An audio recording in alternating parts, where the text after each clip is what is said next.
On top of breaking news here, a homicide investigation in Pacific Beach. Thanks for being here at 6 a.m. I'm Eric Connert. And I'm Netta Irampour. Yeah, we want to get right to details of this. We're getting word from police. A woman was shot and killed. This happened overnight on the beach itself. CBS 8's Dana Marie McNichol live in PB now. What's the latest there, Dana Marie?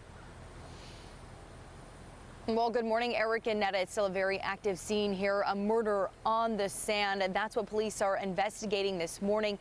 A woman was found by Good Samaritans, we're being told, who tried to help her of an apparent gunshot wound. Let me step out of the way so you guys can get a better idea of what the scene is this morning. We have El Perez to my right, the beach cottages behind us. This is Reed Avenue that is completely shut down.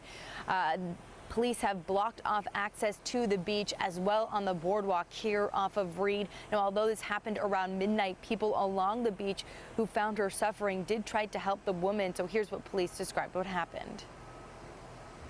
About 12:30 this morning, Northern Patrol officers responded to a report of an injured woman here on the sand in front of 700 Reed Avenue. When they arrived, they located the woman with bystanders tending to her. They took over, rendering aid until medics arrived. Medics transported the woman to a local hospital where, unfortunately, she was pronounced deceased. The limited information we have right now is it appears the woman had an apparent gunshot wound to her upper body. We don't have many other details about her right now, still not identified. Exactly. No one has been arrested. Now, the woman who was shot and killed is being described as a female in her 50s. Now, police are interviewing several people surrounding this case right now, trying to, of course, piece together what happened. Police have not shared if this was a random attack or what prompted this woman to get shot. No arrests have been made or even suspects identified by the police at this time. Now, of course, this is a very busy area of Pacific Beach, so be aware that the boardwalk is closed to pass through this morning, again off Reed Avenue.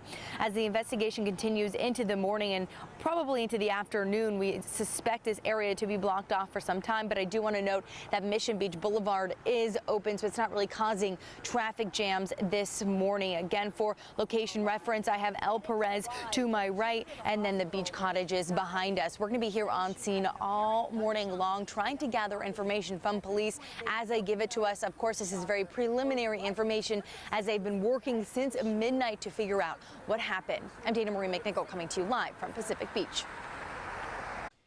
Our other top story here today could mark a major turning point for the future of the sports arena site. Yeah, the San Diego City Council getting ready for a big vote. We'll see some major changes there. CBS 8's Chris Groh live with how we got to this point. What can we expect now today? Good morning to you, Chris.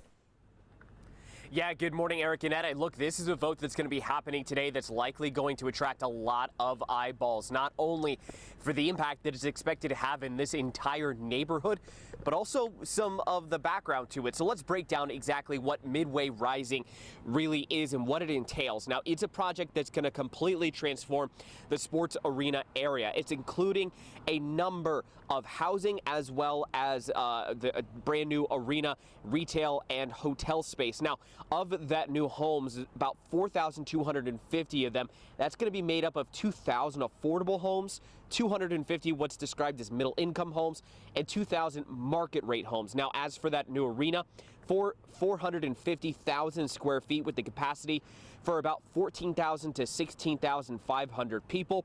There's plans for a 200-room hotel and a large amount of retail space. Now, each facet of this plan, there's kind of a dedicated developer. There's a group of developers, about 3 of them, but there really has been a microscope put on one of them, a company called Zephyr. Now, CBS 8 has uncovered some concerns over Zephyr as an option. In fact, right now there's current litigation filed against the company, which could call into question how much due diligence was actually done by the city in vetting this developer. In fact, there's a number of lawsuits filed against them.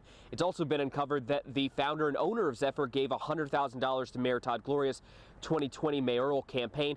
10 lawsuits were not disclosed to the city as well, too, which were kind of in unrelated development projects, but still a concern for some government watchdog groups. Now, San Diego voters still need to approve Measure C on the November ballot to lift the 30-foot height limit here in order for this entire plan to move forward. So all of it would be moot today. Their vote if that measure is not passed. However, again, for a lot of people that they're likely hearing about this project for maybe the first time, maybe a handful of times, but again, that emphasis on the background there and what's been uncovered by CBS 8 in terms of that lawsuit as well as that campaign contribution. You could read more about all of that by going to our website, cbs8.com, and clicking on that story link. Eric and Netta. Chris, thanks. Also happening today, Chula Vista City Council will vote on a ban on the sale of flavored tobacco products. Supporters say it's about protecting kids, who they say are targeted by tobacco companies, but opponents say it will hurt small retailers. The products are already banned in the city of San Diego, unincorporated areas of San Diego County, Imperial Beach, as well as Encinitas. Some people in Lakeside, they are outraged this morning because a home in their neighborhood is housing 5 registered sex offenders. Neighbors say they were never notified. In fact, they found out by checking California's Megan's Law website. No one knew about it. Who approved it? I'd like to know who approved it because I'd certainly like to give them a piece of my mind. So we are working for you here. We reached out to the California Department of Corrections and Rehabilitation, and they say that home on Ceci Lane opened in July, and it does fall under the state's STOP program. It aims to reduce reoffenders. State Senator Brian Jones says he's working to find out if laws were followed. And don't forget, here at CBS 8, we are working for you. So if there's any issue you want us to look into, email us at workingforyou@cbs8.com. Developing this morning, more than 30 people associated with former President Trump have received federal grand jury subpoenas, some as recently as last week. That's what sources are telling CBS News. These subpoenas are looking into a range of possible issues related to the 2020 election. This morning, Queen Elizabeth is leaving Scotland for the final time. Her coffin will be flown to England today. Tomorrow, her coffin will be taken from Buckingham Palace to the Palace of Westminster, where the Queen will lie in state for a period of 4 days. CBS News will be carrying a special report tomorrow at 6 a.m. During this show, we will continue to bring you the local news and headlines over on the CW San Diego. And now, this morning, we're getting a look at the winners for the 74th Annual Emmy Awards. Succession won Outstanding Drama Series. Ted Lasso won Best Comedy Series for the 2nd year in a row. The White Lotus took home 10 Emmys, including Top Limited Series. So Squid Game star Lee Jung-jae made history as the first Asian to win Best Lead Actor in a Drama Series. And then Euphoria star Zendaya, now the youngest 2-time Emmy winner after winning Best Lead Actress in a Drama. We're going to have more highlights live with the hosts of Entertainment Tonight. They're coming up here in our next half hour. Zendaya. Zendaya? I apologize. I messed up on that one. But Zendaya looking gorgeous. There she is. Yeah, I mean, amazing. The cameras were following her all night. I can see why. The dresses, the speeches, and even some of the awkward moments we'll be going over with E.T. Right. live here in about 20-something minutes. It was a great show. It was so fun. I mean, I love television, so it's also just fun to watch in general, the awards show.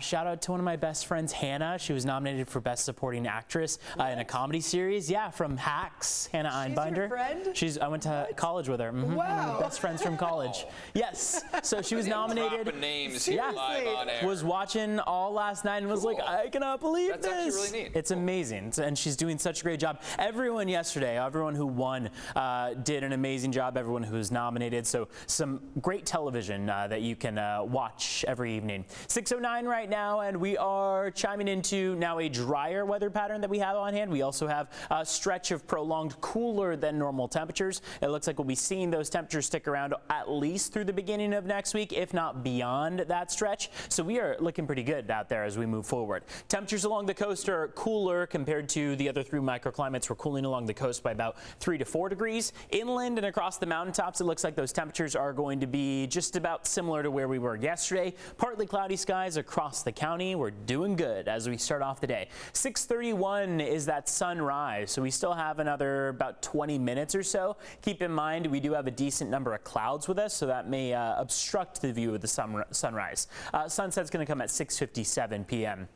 Any remaining wet weather, we saw a good amount of it yesterday coming up on the screen, is now clearing out. So virtually all of us are going to be dry this afternoon. There's a chance that a few of these sprinkles could form into maybe a thunderstorm or two across the mountaintops by the afternoon, but otherwise we're looking at dry skies for pretty much everyone across the county, with the exception of the mountaintops, where maybe just a drizzle, the very last remnants of K, could be squeezed out there. Across the county, afternoon highs are going to be in the 70s, maybe low 80s. Santee Manatee, El Cajon 82 this afternoon. Looking up the coast, Fallbrook, a high of 79, 73 for Encinitas. Traffic, let's take a look at what's going on the roads as we start off the day. So far, so good. Not seeing any major crashes or collisions here. Looks like volume is starting to pick up on the Coronado Bridge there and on the 5 northbound. But besides that, no other things to mention there this morning. Back to you.